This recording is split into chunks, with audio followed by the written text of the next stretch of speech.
ಕಾಲವೃತ್ಯಾಂ ತು ಮಾಯಾಯಾಂ ಗುಣಮಯ್ಯಾಮಧೋಕ್ಷಜಃ ಪುರುಷೇಣಾತ್ಮಭೂತೇನ ವೀರ್ಯಮಾಧತ್ತ ವೀರ್ಯವಾನ್. ಅಥೇದಾನೀಂ ಭಾಗವತೆ ತೃತೀಯ ಸ್ಕಂಧೆ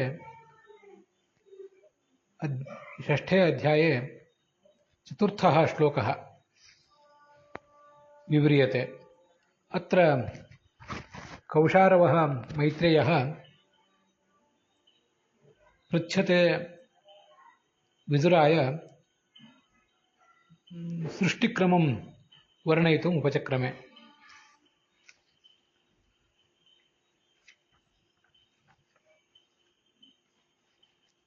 ಅಯಂ ಪ್ರೇರಕಃ ಹರಿಃ ಮಾಯೇತಿ ಕಥಿತಾಂ ಜಡಪ್ರಕೃತಿಂ ಚೇತನಪ್ರಕೃತಿಂ ಚ ಸೃಷ್ಟೌ ಪ್ರೇರಯಾಮಾಸ.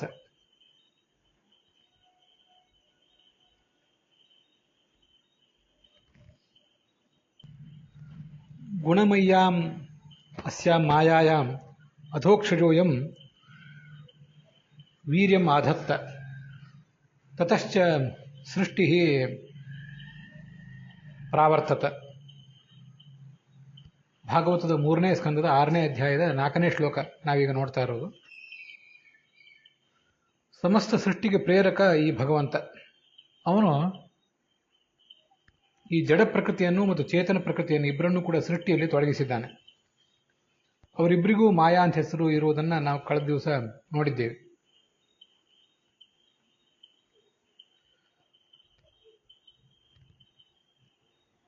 ಆ ತ್ರಿಗುಣಾತ್ಮಕವಾದ ಜಡ ಪ್ರಕೃತಿಯಲ್ಲಿ ಆತ ಸೃಷ್ಟಿಯನ್ನು ತೊಡಗಿಸುವಂತಹ, ಸೃಷ್ಟಿಯನ್ನು ಮಾಡುವ ಶಕ್ತಿಯನ್ನು ಪ್ರೇರಿಸ್ತಾನೆ.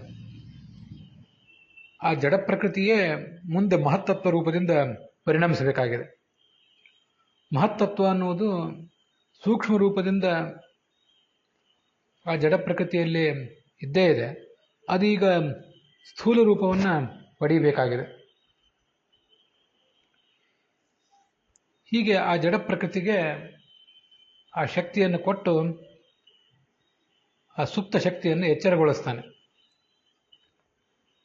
ಈ ಜಡ ಪ್ರಕೃತಿಯ ಒಂದು ಅಂಶವನ್ನು ಚೇತನ ಪ್ರಕೃತಿಯಾದ ಲಕ್ಷ್ಮೀದೇವಿಯಲ್ಲಿ ಆತ ಗರ್ಭರೂಪದಿಂದ ಇಡ್ತಾನೆ. ಆಕೆ ತ್ರಿಗುಣ ಮಾನಿನಿ. ತ್ರಿಗುಣಯುಕ್ತವಾದದ್ದು ಜಡ ಪ್ರಕೃತಿ, ತ್ರಿಗುಣ ಮಾನಿನಿಯಾದವಳು ಚೇತನ ಪ್ರಕೃತಿ. ನಮಗೆಲ್ಲರಿಗೂ ಗೊತ್ತಿರುವಂತೆ ಒಬ್ಬ ಪುರುಷ ಸ್ತ್ರೀಯೊಬ್ಬಳಲ್ಲಿ ಗರ್ಭವನ್ನು, ತನ್ನ ತೇಜಸ್ಸನ್ನು ಇಡ್ತಾನೆ. ಅದು ಗರ್ಭವಾಗಿ ಮೊಳೆತು ಮುಂದೆ ಹೊರಬರ್ತದೆ. ಇಲ್ಲಿ ಆ ಪುರುಷ ಮತ್ತು ಸ್ತ್ರೀ ಇಬ್ಬರು ಕೂಡ ಮೂಲತಃ ಚೇತನರು, ಅವರಿಬ್ಬರು ಜೀವರು. ಅವರಿಗೆ ಜಡವಾದ ದೇಹ ಇದೆ. ಸ್ತ್ರೀಗೂ ಜಡವಾದ ದೇಹ, ಪುರುಷನಿಗೂ ಜಡವಾದ ದೇಹ. ಪುರುಷನ ಜಡವಾದ ದೇಹದ ಒಂದು ಅಂಶ ತೇಜಸ್ಸು ಸ್ತ್ರೀಯ ಜಡ ದೇಹದಲ್ಲಿ ಪ್ರವೇಶ ಮಾಡ್ತದೆ. ಪ್ರವೇಶ ಮಾಡಿ ಮುಂದೆ ಅದು ಗರ್ಭವಾಗಿ ಮೊಳೆತು ಹೊರಗೆ ಬರ್ತದೆ. ಇಲ್ಲಿ ಪರಮಾತ್ಮನಿಗಾಗಲಿ ಪ್ರಕೃತಿಯಾದ ಲಕ್ಷ್ಮೀದೇವಿಗಾಗಲಿ ಜಡವಾದ ಶರೀರ ಇಲ್ಲ. ಅವರಿಗೆ ಇಬ್ಬರಿಗೂ ಇರುವುದು ಚೇತನ ಶರೀರವೇ. ಅನಾದಿನಿತ್ಯವಾದ ಜ್ಞಾನಾನಂದಾತ್ಮಕವಾದ ಸ್ವರೂಪ ಶರೀರವೇ ಅವರಿಗಿರೋದು. ಆದ್ದರಿಂದ ಅವರ ಆ ಸ್ವರೂಪ ಶರೀರದ ಒಂದು ಅಂಶವನ್ನು ತೆಗೆದು ಆ ಲಕ್ಷ್ಮೀದೇವಿಯ ಸ್ವರೂಪ ಶರೀರದಲ್ಲಿ ಇಡೋದು ಸಾಧ್ಯ ಇಲ್ಲ. ಭಗವಂತನ ಸ್ವರೂಪ ಶರೀರದ ಒಂದು ಅಂಶದಿಂದ ಈ ಜಡವಾದ ಮಹತ್ತತ್ವ ಮೊದಲಾದದ್ದು ಹುಟ್ಟಿದ್ದೂ ಅಲ್ಲ. ಯಾವತ್ತೂ ಚೇತನನಾದವನು ಕೇವಲ ನಿಮಿತ್ತ ಕಾರಣನಾಗ್ತಾನೆ. ಅವಳ ಸ್ತ್ರೀ ಇರಲಿ, ಪುರುಷ ಇರಲಿ. ಜಡ ಮಾತ್ರ ಯಾವತ್ತೂ ಉಪಾದಾನ ಕಾರಣ ಆಗುವುದು ಜಡ ಮಾತ್ರ. ನಮ್ಮಲ್ಲಿಯೂ ಕೂಡ ನಮ್ಮ ದೇಹ, ಪುರುಷನ ದೇಹ, ವಿಶೇಷತಃ ಅದರ ಒಂದು ಅಂಶವಾದ ತೇಜಸ್ಸು, ಇದು ಸ್ತ್ರೀ ಜಡದೇಹದ ಒಂದು ಅಂಶದ ಜೊತೆಗೆ ಸೇರಿ ಜಡವಾದ ಗರ್ಭದ ಉತ್ಪತ್ತಿಗೆ ಕಾರಣ ಆಗ್ತದೆ. ಆ ಜಡವಾದ ಗರ್ಭದಲ್ಲಿ ಚೇತನನಾದ ಒಂದು ಜೀವ ಬಂದು ಸೇರಿಕೊಂಡು ಅದು ಮುಂದೆ ಶಿಶುವಾಗಿ ಹೊರಗೆ ಬರ್ತದೆ. ಎಲ್ಲ ಕಡೆಯೂ ಜಡವೇ ಜಡಕ್ಕೆ ಉಪಾದಾನ. ಚೇತನ ಯಾವ ಚೇತನಕ್ಕೂ ಉಪಾದಾನವೂ ಅಲ್ಲ. ಆ ಚೇತನ ಏನಿದ್ರೂ ಕೇವಲ ನಿಮಿತ್ತ ಕಾರಣ. ಆದ್ದರಿಂದ ಈ ತ್ರಿಗುಣ ಮಾನಿನಿಯಾದ ಚೇತನ ಪ್ರಕೃತಿಯ ಉದರದಲ್ಲಿ ಆತ ಗರ್ಭರೂಪದಿಂದ ಇಡುವುದು ಹಾಗಾದರೆ ಏನನ್ನ ಅಂದರೆ ತನ್ನ ಸ್ವರೂಪಭೂತವಾದ ಒಂದು ಅಂಶವನ್ನಲ್ಲ, ಹೊರತು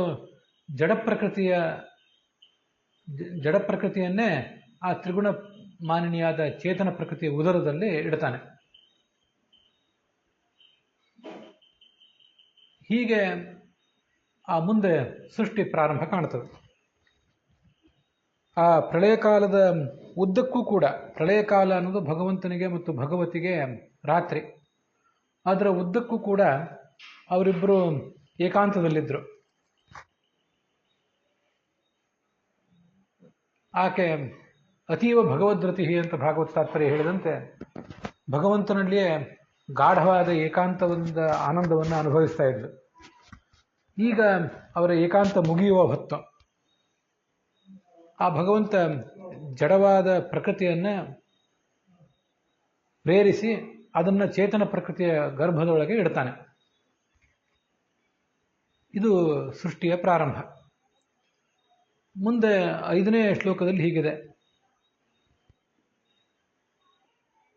ಕಾಲನಾಮಕ ಪರಮಾತ್ಮ ಅವನೇ ವಾಸುದೇವ, ಅವನ ಪ್ರೇರಣೆ ಒಳಗಾಗಿ ಈ ಜಡ ಪ್ರಕೃತಿಯಿಂದ ಮಹತ್ತತ್ವ ಹುಟ್ಟುತ್ತದೆ. ಆ ಜಡ ಪ್ರಕೃತಿ ಅನ್ನೋದು ಮಹತ್ತತ್ವಕ್ಕೆ ಉಪಾದಾನ ಕಾರಣ. ಅಲ್ಲಿ ಜಡ ಪ್ರಕೃತಿಯೂ ಜಡ, ಮಹತ್ತತ್ವವೂ ಜಡ. ಹಾಗೆ ಚೇತನ ಪ್ರಕೃತಿಯಾದ ಲಕ್ಷ್ಮೀದೇವಿಯಿಂದ ಮಹತ್ತತ್ವದ ಅಭಿಮಾನಿಯಾದ ಆ ಚತುರ್ಮುಖ ಬ್ರಹ್ಮನ ಶರೀರವೂ ಹುಟ್ಟುತ್ತದೆ. ಆ ಚತುರ್ಮುಖ ಬ್ರಹ್ಮನ ಶರೀರವೂ ಕೂಡ ಜಡವೇ. ಸಂಸಾರದಲ್ಲಿ ಇರುವ ತನಕ ಅವನ ಶರೀರವೂ ಜಡವೇ. ಜಡವಾದ ಶರೀರ ಆತನಿಗೂ ಇದ್ದೇ ಇದೆ. ಲಿಂಗದೇಹ, ಅನಿರುದ್ಧ ದೇಹ, ಭೌತ ದೇಹ ಮೊದಲಾದ ಆತನಿಗೂ ಇದ್ದೇ ಇದೆ. ಜಡ ಪ್ರಕೃತಿಯಿಂದ ಮಹತ್ತತ್ವ ಹುಟ್ಟಿತು. ಆ ಮಹತ್ತತ್ವದ ಅಭಿಮಾನಿ ಈ ಚತುರ್ಮುಖ ಬ್ರಹ್ಮ. ಅವನ ಶರೀರ ಹುಟ್ಟುವುದು ಆ ಚೇತನ ಪ್ರಕೃತಿಯಿಂದ. ಆ ಚೇತನ ಪ್ರಕೃತಿಯೂ ಕೂಡ, ಲಕ್ಷ್ಮಿಯೂ ಕೂಡ ಈ ಚತುರ್ಮುಖ ಬ್ರಹ್ಮನ ಭೌತ ಶರೀರಕ್ಕೆ ಕೇವಲ ನಿಮಿತ್ತ ಕಾರಣಗಳು. ಆ ವಿಜ್ಞಾನ ಅನಿಸ್ಕೊಂಡಿರುವ ಈ ಚತುರ್ಮುಖ ತನ್ನ ಶರೀರವಾಗಿರುವಂತಹ ಮಹತ್ತತ್ವದ ಮೂಲಕ ಮುಂದೆ ಸೃಷ್ಟಿಯನ್ನು ಮುಂದುವರೆಸ್ತಾನೆ. ಮಹತ್ತತ್ವದಲ್ಲಿ ಸೂಕ್ಷ್ಮ ರೂಪದಿಂದ ಅಹಂಕಾರ ತತ್ವ ಅಂತ ಅನ್ನೋದು ಇದ್ದೇ ಇದೆ. ಇಡೀ ಅಹಂಕಾರ ಮೊದಲಾದ ಪ್ರಪಂಚ ಅಲ್ಲಿ ಇದ್ದೇ ಇದೆ. ಸೂಕ್ಷ್ಮ ರೂಪದಲ್ಲಿರುವುದನ್ನು ಈಗ ಸ್ಥೂಲ ರೂಪಕ್ಕೆ ತರಬೇಕಿದೆ ಅಷ್ಟೇ. ಅದಕ್ಕಾಗಿ ಎಲ್ಲ ಕಡೆ ಇರುವ ತಮಸ್ಸನ್ನು ಆತ ಮೊದಲು ಪರಿಹರಿಸ್ತಾನೆ. ಅದಲ್ಲದೆ ಉಳಿದ ದೇವತೆಗಳ ಅಜ್ಞಾನವನ್ನು ಕೂಡ ಪರಿಹರಿಸ್ತಾನೆ ಅಂತ ಅದರ ತಾತ್ಪರ್ಯ. ಇದಕ್ಕೆ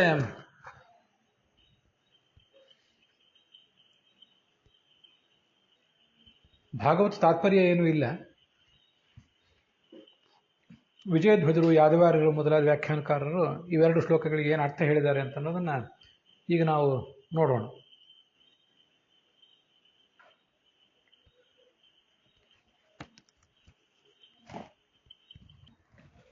ಇಲ್ಲಿರುವ ಪ್ರಕೃತಿಗೆ ಸಂಬಂಧಪಟ್ಟ ವಿಶೇಷಣಗಳನ್ನೆಲ್ಲ ಚೇತನ ಪ್ರಕೃತಿಗೂ ಜಡ ಪ್ರಕೃತಿಗೂ ಅನ್ವಯಿಸಬೇಕಾಗ್ತದೆ. ಅಲ್ಲಿ ಕಾಲವೃತ್ಯಾಂ ಅಂತ ಹೀಗಿದೆ. ಕಾಲವೃತ್ತಿ ಅನ್ನೋದು ಜಡ ಪ್ರಕೃತಿಗೆ ಅನ್ವಯಿಸುವ ಬಗೆ ಬೇರೆ, ಚೇತನ ಪ್ರಕೃತಿಗೆ ಅದು ಅನ್ವಯಿಸೋದು ಬೇರೆ. ವೃತ್ತಿ ಅಂದರೆ ಆ ಲಕ್ಷ್ಮೀದೇವಿಗೆ ಸಂಬಂಧಪಟ್ಟಂತೆ, ಚೇತನ ಪ್ರಕೃತಿಗೆ ಸಂಬಂಧಪಟ್ಟಂತೆ ವೃತ್ತಿ ಅಂದರೆ ಸೃಷ್ಟಿ ಮಾಡಬೇಕೆಂಬ ಬಯಕೆ. ಅದು ಆ ಚೇತನ ಪ್ರಕೃತಿಗೆ ಆಗೋದು. ಜಡ ಪ್ರಕೃತಿಗೆ ಆ ವೃತ್ತಿ ಅಂದರೆ ಕ್ಷೋಭ. ಪ್ರಳಯ ಕಾಲದಲ್ಲಿ 3 ಗುಣಗಳು ಸಮಾನ ಸ್ಥಿತಿಯಲ್ಲಿರ್ತವೆ. ಪ್ರಕೃತಿಯಲ್ಲಿ ಕ್ಷೋಭೆ ಉಂಟಾದರೆ ಅದು ಮುಂದೆ ಈ ಸೃಷ್ಟಿ ಪ್ರಾರಂಭ ಆಗೋದು.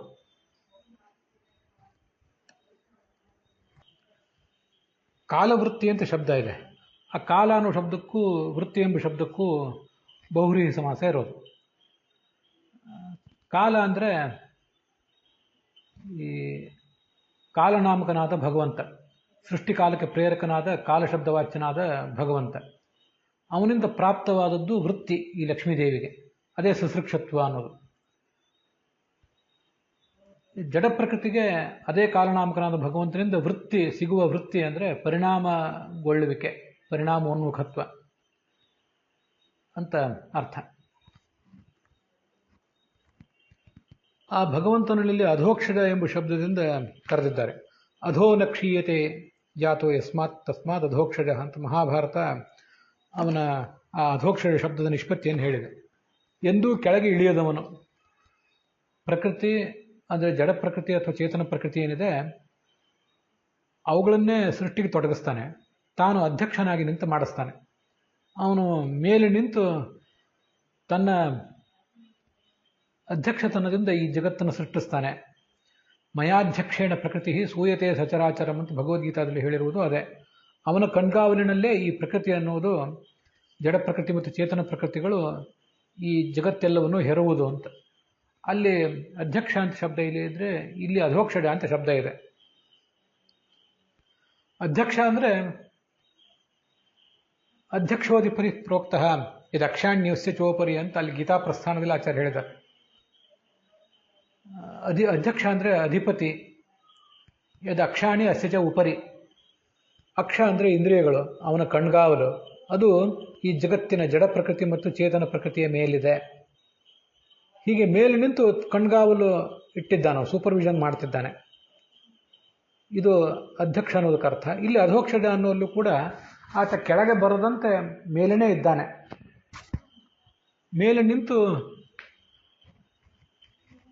ಈ ಸೃಷ್ಟಿಯನ್ನು ಮಾಡ್ತಾ ಇದ್ದಾನೆ ಅಂತ ಅಧೋಕ್ಷರ ಎಂಬ ಶಬ್ದಕ್ಕೂ ಅಧ್ಯಕ್ಷ ಎಂಬ ಶಬ್ದಕ್ಕೂ ಒಂದು ಸಮಾನತೆ ಇರುವುದನ್ನು ನನ್ನ ಮನಸ್ಸಿಗೆ ಗ್ರಹಿಕೆಗೆ ಬಂದದ್ದನ್ನು ನಿಮಗೆ ಹೇಳಿದ್ದೇನೆ.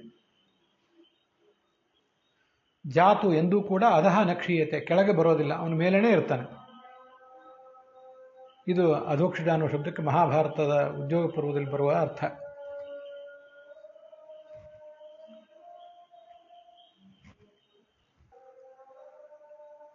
ತ್ರಿಗುಣಮಾನಿನಿ ಅಂದರೆ ಲಕ್ಷ್ಮೀದೇವಿ, ಅವಳು ಗುಣಮಯಿ ಅಂದರೆ 3 ಗುಣಗಳ ಅಭಿಮಾನಿನಿ.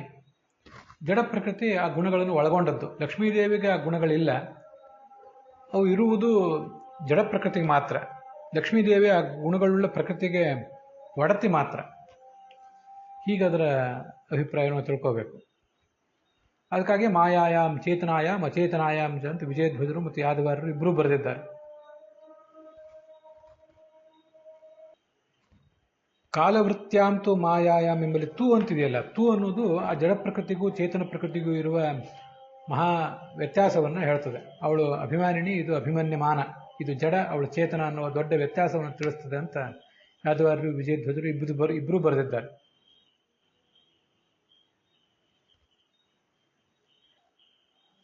ಅಲ್ಲಿ ವೀರ್ಯ ಅಂತಿದೆಯಲ್ಲ, ವೀರ್ಯ ಅಂದರೆ ಪರಿಣಾಮಕರವಾದ ಸಾಮರ್ಥ್ಯ, ಅದಕ್ಕೆ ರೇತಸ್ಸು ಅಂತ ಹೆಸರು. ಜಡ ಪ್ರಕೃತಿಗೆ ಆ ಪರಿಣಾಮ ಹೊಂದುವ ಸಾಮರ್ಥ್ಯವನ್ನು ಕೊಡ್ತಾನೆ. ಆ ಜಡ ಪ್ರಕೃತಿಯನ್ನು ಚೇತನ ಪ್ರಕೃತಿಯ ಉದರದಲ್ಲಿ ಇಡ್ತಾನೆ ಅಂತ ಅರ್ಥ. ವೀರ್ಯವಾನ್ ಅಂತ ಶಬ್ದ ಇದೆಯಲ್ಲ, ಅದರಿಂದ ವಿಜಯಧ್ವಜರು ಇಲ್ಲೊಂದು ಸಂಗತಿಯನ್ನು ಐತರೆಯ ಭಾಷೆಯಲ್ಲಿ ಬಂದದನ್ನು ನೆನಪು ಮಾಡ್ಕೋತಾರೆ. ವೀರ್ಯವಾನ್ ಅಂತ ಹೇಳಿದ್ರಿಂದ ಭಗವಂತನಿಗೆ ನಪುಂಸಕ ರೂಪ ಯಾವತ್ತೂ ಇಲ್ಲ. ಸ್ತ್ರೀ ರೂಪ ಇದೆ, ಪುರುಷ ರೂಪ ಇದೆ. ಸ್ತ್ರೀರೂಪಶ್ಚೈವ ಪುಂರೂಪೋ ಯತೋ ನಾರಾಯಣ ಸ್ಥಿತಃ ಅಂತ ಐತರೆಯ ಭಾಷೆಯಲ್ಲಿದೆ. ಅವನಿಗೆ ಸ್ತ್ರೀ ರೂಪವೂ ಇದೆ, ಪುರುಷ ರೂಪವೂ ಇದೆ. ವಿಷ್ಣುವ್ರ ನಪುಂಸಕಾಕಾರೋ ನೈವಾಸ್ತಿಕ್ ವಚನ ಪ್ರಭೋಹೋ, ನಪುಂಸಕ ರೂಪ ಇಲ್ಲ ಅವನಿಗೆ. ವಿಜಯಧ್ವಜರು ತಮ್ಮ ವ್ಯಾಖ್ಯಾನದಲ್ಲಿ ಉದ್ಧರಿಸಿರುವುದು ನೈನಂ ವಾಚಾ ಸ್ತ್ರೀಯಂ ಬ್ರುವನ್ ನೈನಮ ಸ್ತ್ರೀ ಪುಮಾನ್ ಬ್ರುವನ್. ಪುಮಾಂಸನ್ನ ಬ್ರುವನ್ನೈವ ವದನ್ ವದತಿ ಕಶ್ಚನ ಅಂತ ಐತರೆಯ ಉಪನಿಷತ್ತಿನ ವಾಕ್ಯ. ಅದಕ್ಕೆ ಸ್ತ್ರೀರೂಪವೂ ಇದೆ, ಪುಂರೂಪವೂ ಇದೆ ಭಗವಂತನಿಗೆ. ಅದು ಗರುಡ ಪುರಾಣದ ಮಾತಿನಲ್ಲಿ ಆಚಾರ್ಯ ಹೇಳ್ತಾರೆ. ಆದ್ರಿಂದ ಅವನನ್ನು ನೀವು ಪುರುಷ ಅಂತಲೂ ಹೇಳ್ಬೋದು, ಸ್ತ್ರೀ ಅಂತಲೂ ಹೇಳ್ಬೋದು, ಆದರೆ ನಪುಂಸಕ ಅಂತ ಮಾತ್ರ ಹೇಳಬಾರ್ದು. ವಿಷ್ಣುವ್ರ ನಪುಂಸಕಾಕಾರೋ ನೈವಾಸ್ತಿಕ್ ವಚನ ಪ್ರಭೋಹ. ಆದರೂ ನಪುಂಸಕ ಲಿಂಗದ ಶಬ್ದಗಳಿಂದ ಅವನನ್ನು ಹೇಳಬಹುದು. ಯಾಕೆಂದರೆ ಅರಾಗಾಕೃಷ್ಟತ್ವ, ಯಾವ ಸ್ತ್ರೀಯ ಬಗ್ಗೆನೂ ಆತ ರಾಗದ ಮೂಲಕ ಆಕರ್ಷಣೆ ಒಳಗಾಗಿಲ್ಲ, ಯಾವ ಪುರುಷನ ಬಗ್ಗೆನೂ ಆತ ಆಕರ್ಷಣೆ ಒಳಗಾಗಿಲ್ಲ. ಹೀಗೆ ರಾಗದ ಆಕರ್ಷಣೆ, ರಾಗದ ಸೆಳೆತ ಅವನಿಗಿಲ್ಲ. ಆದ್ದರಿಂದ ನಪುಂಸಕ ಲಿಂಗದ ಶಬ್ದಗಳಿಂದ ಆತನ ಹೇಳಿಕ್ಕೆ ತೊಂದರೆ ಇಲ್ಲ, ಆದರೆ ನಪುಂಸಕ ರೂಪ ಮಾತ್ರ ಆತನಿಗಿಲ್ಲ ಅಂತ ಅಲ್ಲಿ ಬಂದಿದೆ. ವೀರ್ಯವಾನ್ ಅನ್ನೋ ಶಬ್ದಕ್ಕೆ ಜಗತ್ ಸರ್ಜನ ಶಕ್ತಿಮಾನ್ ಅಂತ ಅರ್ಥ ಹೇಳಿದ್ದಾರೆ ಯಾದವಾರ್ಯರು.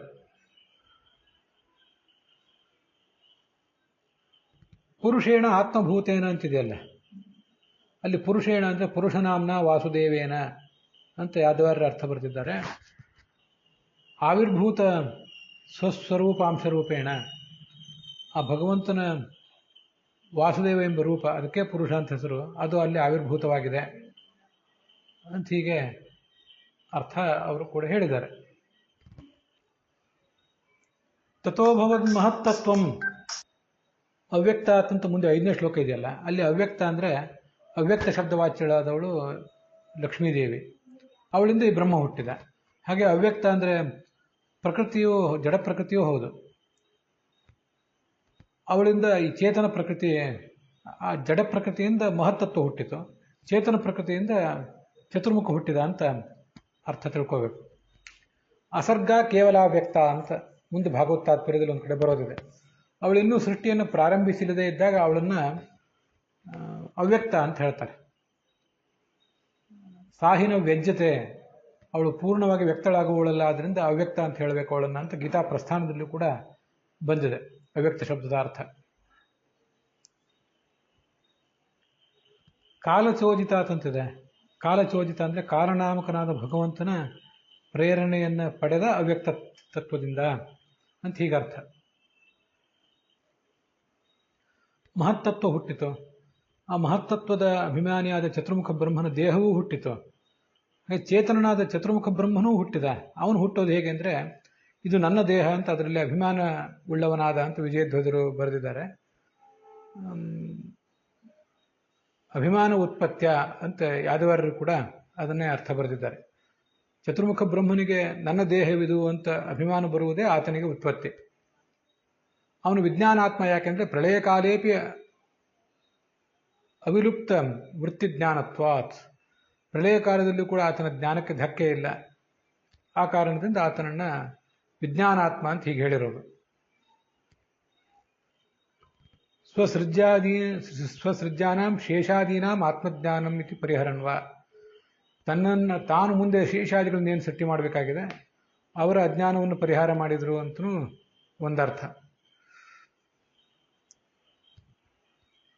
ತಮಸ್ಸು ಅಂದರೆ ಕತ್ತಲು, ಅಲ್ಲೇನು ಕತ್ತಲಿತ್ತು ಕತ್ತಲನ್ನೂ ಕಳೆದ, ಅಜ್ಞಾನವನ್ನೂ ಕಳೆದ ಅಂತ ಎರಡೂ ಅರ್ಥವನ್ನು ಯಾದವಾರ್ಯರು ಹೇಳಿದ್ದಾರೆ. ಇಲ್ಲಿ ವಿಜಯಧ್ವಜರದು ಮತ್ತು ಯಾದವಾರ್ಯರದು ಹೇಳಿದ್ದೀನಿ. ವೀರರಾಘವರದು ಮತ್ತು ಶ್ರೀಧರಿಯದ್ದು ಇಲ್ಲಿ ಹೇಳುವಂಥ ಹೆಚ್ಚಿನ ಅಂಶಗಳೇನು ನನಗೆ ಮಹತ್ವದ್ದಾಗಿ ಕಾಣಲಿಲ್ಲ. ಮತ್ತು ಅವ್ರು ಹೇಳಿರೋ ಕೆಲವು ಅರ್ಥಗಳು ನಮ್ಮ ಸಿದ್ಧಾಂತದ ನಿರೂಪಣೆಗೆ ಅನುಗುಣವಾಗಿಲ್ಲ, ಅದರಿಂದ ಅವುಗಳನ್ನು ಹೇಳುವುದನ್ನು ಬಿಟ್ಟಿದ್ದೇನೆ. ಅದರೊಂದಿಗೆ ಇವತ್ತಿನ ಈ ಭಾಗ ಸಮಾಪ್ತವಾಗಿದೆ. ಹುಸಿಯ ನಾಡಿ ಹೊಟ್ಟೆ ಬರೆವ ವಿಷಯದಲ್ಲಿ ರಸಿಕನೆಂದು ಹುಸಿಗೆ ಹಾಕದಿರೋ ಎನ್ನ ಹೃಷಿಕೇಶನೇ, ಈಶನಿನ್ನ ಚರಣ ಭಜನೆ ಆಸೆಯಿಂದ ಮಾಡುವೆ, ದೋಷರಾಶಿ ನಾಶ ಮಾಡು ಶ್ರೀಶಕೇಶವ. ಶ್ರೀಕೃಷ್ಣಾರ್ಪಣ ಮಸ್ತು.